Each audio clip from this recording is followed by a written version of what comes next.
Good day mga kabaro. So this video is for all those marine engineering student or mga nagtitake ngayon ng OBT o onboard training or isang apprenticeship. So itong video na to is all about the sea projects na kung saan magpapakita ako ng mga sea projects ko na ginawa nung panahong onboard pa ako.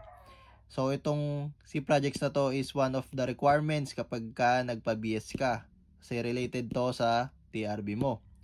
So itong ipapakita ko is one of the example na ginawa ko. Ito yung freshwater supply namin. So, itong systematic diagram na to is mano-mano ko siyang ginawa dahil yung barko namin is luma na. So, wala na yung mga systematic diagram niya. Tsaka nagbago na yung mga pipelines.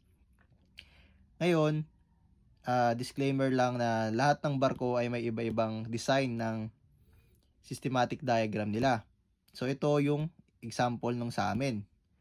So, papaliwanag ko kung paano ba siya basahin, kung paano ba nag-flow yung mga fresh water papunta sa mga supplier natin. So, kung mapapansin natin, meron tayong freshwater tank, starboard side, and port side. So, dito sa starboard side tank natin, meron tayong tinatawag na freshwater sounding pipe. So, dito tayo nagsa-sounding. So, kung may idea na kayo sa pagsa-sounding, meron tayong tinatawag na sounding and ullage.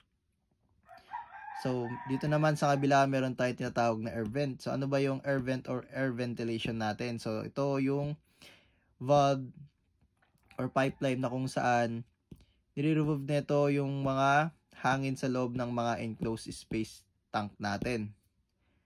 So, next, pares lang siya. Magkaiba lang ng tank ito dahil ito ay starboard side and port side. Ngayon, meron tayong suction tank. So, mapapansin nyo, same na same yung dalawang tanke natin. And then, naka-bypass lang siya dito. So, may suction valve tayo dito. And then, meron tayong freshwater motor pump. So, itong freshwater motor pump natin, ito yung pump na nagbibigay ng tubig papunta dito sa tinatawag nating hydropore or hydro-pneumatic tank or tinatawag din nating new press or hydropore. So, kung may idea na kayo sa hydropore, ito yung tangke na merong compressed air and water sa ilalim. So, para mas malinawan tayo sa pinagkaiba ng hydropore tsaka freshwater motor pump. Itong freshwater motor pump, ito lang yung nagre-receive ng tubig galing sa freshwater tank natin.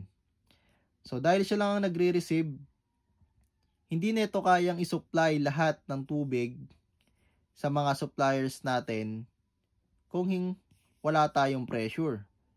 So, dahil meron tayong hydro tank or hydro-pneumatic tank, so yung tubig dito sa freshwater pump, ibabato niya muna dito sa hydropore natin. And then dahil yung tubig pupunta sa hydropore, meron itong compressed air na kung saan magiging pressurized yung tubig natin na dadaloy papunta dito sa mga supplies natin.